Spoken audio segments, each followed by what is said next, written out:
तो संविधान जब सेकुलर है तो जो उसके लिए प्रिपेयर कर रहा है वो कैसे हिंदू हो सकता है, मुस्लिम हो सकता है, कि मुस्लिम हर फील्ड में थ्राइव कर रहे हैं। बट आपका बैकग्राउंड क्या है, आप सस्टेन कर सकते हैं या नहीं कर सकते हैं, या आखिर में हो जाता है, मुझे ऐसा लगता है हो जाता है।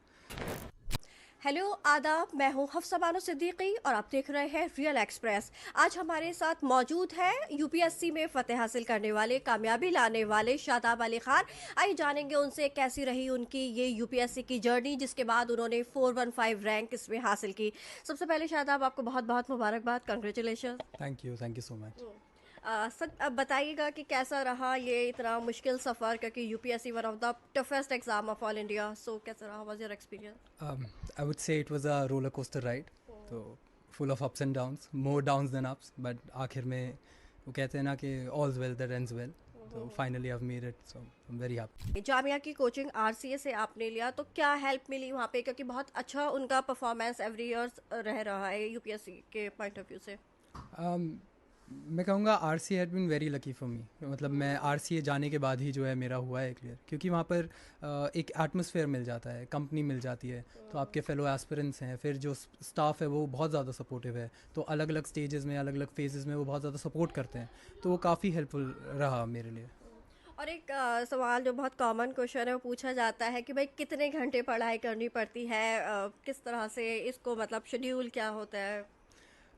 मतलब ऑन एन ऑर्डिनरी डे तो 8 से अराउंड 8-9 घंटे, बट जब एग्ज़ाम करीब है तो फिर 12 घंटे भी, कई बार 13 घंटे भी। तो कहा जाता है कि बहुत टफ एग्ज़ाम होता है और लोग डरते भी हैं, तो आपने कैसे मेंटेन किया इस पूरी जर्नी को, और आगे का क्या प्लान है आपका? डिफ़िकल्ट था, बहुत ज़्यादा डिफ़िकल्ट था, क्योंकि मेंटली बहुत ज़्यादा ड्रेनिंग है। ऊपर से फिर अपने 100% एफर्ट्स देने के बाद भी कोई ज़रूरी नहीं है कि आपको रिजल्ट्स मिलें। तो फैमिली का सपोर्ट रहा पूरा, फ्रेंड्स का सपोर्ट रहा, पीयर ग्रुप का सपोर्ट रहा, तो उसने काफ़ी हेल्प किया। बिकॉज आई थिंक कि मेरे जो फ्रेंड्स हैं they believed in me more than I believed in myself, तो that actually help me a lot. तो आपने पहले ये बताइए, इंटरमीडिएट के बाद क्या किया और किससे किया, मतलब पीसीएम पीसीबी किस के स्टूडेंट रहे आप? ह्यूमैनिटीज़ के, कहा जाता है कि ह्यूमैनिटी वालों को ज़्यादा इसमें बेनिफिट मिलता है, तो आपका क्या रहा बैकग्राउंड?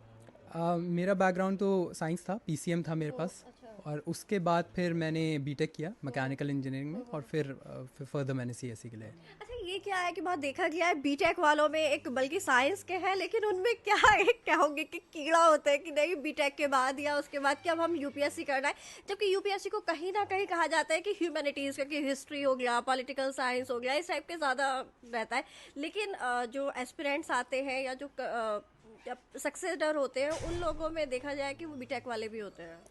मुझे लगता है कि एक तो ये जो यूपीएससी है एक बहुत ज़्यादा डाइवर्स प्लेटफॉर्म प्रोवाइड करता है, तो जो आपकी जो जो किटी है आपकी ऑफ जॉब वो बढ़ जाती है। बट बीटेक में जो है उसके बाद वो बहुत ज़्यादा लिमिटेड हो जाता है। दूसरी बात, employability is also one of the biggest factor, कि जो बीटेक में पढ़ाया जा रहा है और जो मार्केट की डिमांड है, तो दोनों के बीच में कोई पैरिटी नहीं है, तो उसकी वजह से भी that is also one of the biggest turn off, तो मुझे लगता तो है। मुझे ज़्यादा है साइंस वाले बैकग्राउंड वालों को प्रॉब्लम नहीं आती, क्योंकि वो तो पीसीएम हो गया, फिजिक्स केमिस्ट्री मैथमेटिक्स, वो तो साइन थीटा कॉस थीटा और डिफरेंशिएशन इंटीग्रेशन, और कहाँ हिस्ट्री और इस टाइप के सब्जेक्ट्स, तो प्रॉब्लम नहीं आती उन्हें कवर करने में, प्रैक्टिस करने में?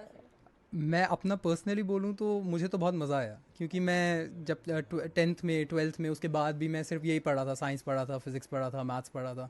तो फिर मुझे हिस्ट्री के बारे में पढ़ने को मिला, पॉलिटी मैंने पढ़ी, फिर समझा मैंने, पॉलिटिकल साइंस पढ़ी, उसके अलावा जोग्राफ़ी पढ़ी, तो मतलब बहुत एक ब्रॉड पर्सपेक्टिव मुझे अबाउट लाइफ मिला, अबाउट वर्ल्ड मिला, तो मुझे तो बहुत मज़ा आया। और मैं लास्ट में पूछूंगी कि आपका ऑप्शनल सब्जेक्ट क्या रहा, इसके अलावा शायद आपकी हॉबीज़ क्या क्या है, फ्री टाइम में क्या करते हैं हम? मेरा ऑप्शनल सब्जेक्ट था एंथ्रोपोलॉजी। ओके। और हॉबीज़ में तो मुझे ट्रैवल करना बहुत पसंद है, तो मैं हर अपने एक एग्ज़ाम के बाद मैं ट्रैवल करने चला जाता था, किसी ट्रिप पे चला जाता था। तो मेरा प्रीलिम्स हुआ, मैं किसी ट्रिप पे चला गया, मेंस हुआ, किसी ट्रिप पे चला गया, इंटरव्यू हुआ, किसी ट्रिप पे चला गया, क्योंकि that also help me stay Sen, क्योंकि वो एंटिसिपेशन वाला टाइम बहुत ज़्यादा डिफिकल्ट होता है, एट द सेम टाइम फिर मुझे बहुत रेजुवनेट करने में बहुत हेल्प करता था वो। अच्छा, आपने भी ऑप्शनल सब्जेक्ट का कहा तो बहुत एंटी और बहुत यूनिक लग रहा है। अमूमन लोग लेते नहीं हैं एंथ्रोपी और एंथ्रोपोलॉजी जो आपने बताया। मोस्टली हिस्ट्री और या कोई भी लैंग्वेज सब्जेक्ट प्रिफर करते हैं, ज्योग्राफी या इस टाइप से। तो आपने तो बहुत डिफरेंट सब्जेक्ट नहीं चूज़ किया। नहीं, बहुत कॉमन सब्जेक्ट है इनफैक्ट। जो बीटेक करते हैं उसके बाद वो ज़्यादातर एंथ्रोपोलॉजी ऑप्ट करते हैं, ओके। क्योंकि वो बहुत यूनिक सब्जेक्ट है। मोस्टली तो लोगों ने नाम भी नहीं सुना होता कि एंथ्रोपोलॉजी हाँ। है क्या। तो फिर जब उसके बारे में पढ़ते हैं, थोड़ा जानते हैं, तो फिर पता चलता है कि इट्स वेरी इंटरेस्टिंग। तो it is completely about human society. तो मतलब एवोल्यूशन से लेकर ह्यूमन सोसाइटी तक, कंटेम्प्रेरी वर्ल्ड, फर्दर क्या ह्यूमन सोसाइटी का है, ट्राइबल्स वगैरह सब कुछ कवर करता है वो। तो it's a very good subject. अभी जो हालिया जैसे माहौल चल रहा है तो उसमें कहा जाता है, मुसलमानों को टारगेट भी किया जाता है कि यार मुस्लिम तो सिर्फ पंचर तक या छोटे मोटे कामों तक ही महदूद रहते हैं। तो आपने कैसे इतना आगे चल के ये सोचा यूपीएससी, और क्या कहना चाहेंगे आप पूरे माशरे के लिए? मुझे लगता है कि मुस्लिम हर फील्ड में बहुत अच्छा कर रहे हैं। और ये तो पॉलिटिकल बातें होती हैं। बाकी तो ये है कि मुस्लिम्स हर फील्ड में थ्राइव कर रहे हैं। बट इन जनरल कोई जब यूपीएससी के लिए प्रिपेयर करता है तो वो अपने आप को कोई मुस्लिम हिंदू देखकर नहीं प्रिपेयर करता। तो वो सिविल सर्वेंट बन रहा है, जाकर वो देश की सेवा करने वाला है। तो वो जाके संविधान की ओथ लेने वाला है। तो संविधान जब सेकुलर है तो जो उसके लिए प्रिपेयर कर रहा है वो कैसे हिंदू हो सकता है, मुस्लिम हो सकता है। तो तो आपकी अब आगे इन फ्यूचर क्या प्लानिंग है, क्या करना है? अभी जो आपकी रैंक आई है उसके बेसिस पर क्या लग रहा है, और किस तरीके से आप सोसाइटी की हेल्प करना चाहेंगे? इस समाज को क्या क्या प्रोवाइड कराना चाहेंगे अपने थ्रू? अ, मेरा तो गोल यही है कि मैं अपना बिट कर सकूँ नेशन बिल्डिंग में। जो अगर हमें विकसित भारत बनाना है बाय 2047, तो उसके लिए मैं कुछ अपना योगदान दे सकूँ, जो भी थोड़ा बहुत मैं कर सकता हूँ, ताकि हमारी जो इकॉनमी है वो जाके हम थर्ड लार्जेस्ट इकॉनमी बने और इंडिया सच में विश्व गुरु बने। ओके। और जो अपने जैसे आपके और स्टूडेंट हैं, आने वाले जो यूपीएससी के एस्पिरेंट हैं, उनको क्या आप मैसेज देना चाहेंगे? अम, पहले तो मैं यही कहूँगा कि एग्ज़ाम का जो है बहुत ज़्यादा ओवर ग्लोरिफिकेशन किया हुआ है। तो उसमें लोगों को पता नहीं होता और वो आ जाते हैं इसके लिए प्रिपेयर करने के लिए। तो पहले आप देखें, बहुत ज़्यादा सब्जेक्टिव एग्ज़ाम है, तो आप इस चीज़ का बहुत ज़्यादा ध्यान रखें कि आपका बैकग्राउंड क्या है, आप सस्टेन कर सकते हैं या नहीं कर सकते हैं, या आपको पहले फाइनेंशियली स्टेबल होना है, उसके बाद आप जाकर जो है इस एग्ज़ाम की तैयारी स्टार्ट करें। बट दूसरी बात यह है कि इस एग्ज़ाम में बहुत ज़्यादा अप्स एंड डाउन्स आएंगे।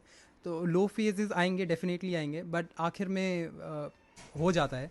मुझे ऐसा लगता है हो जाता है। बस मैं ओके, बहुत बहुत शुक्रिया शादाब। Thank you.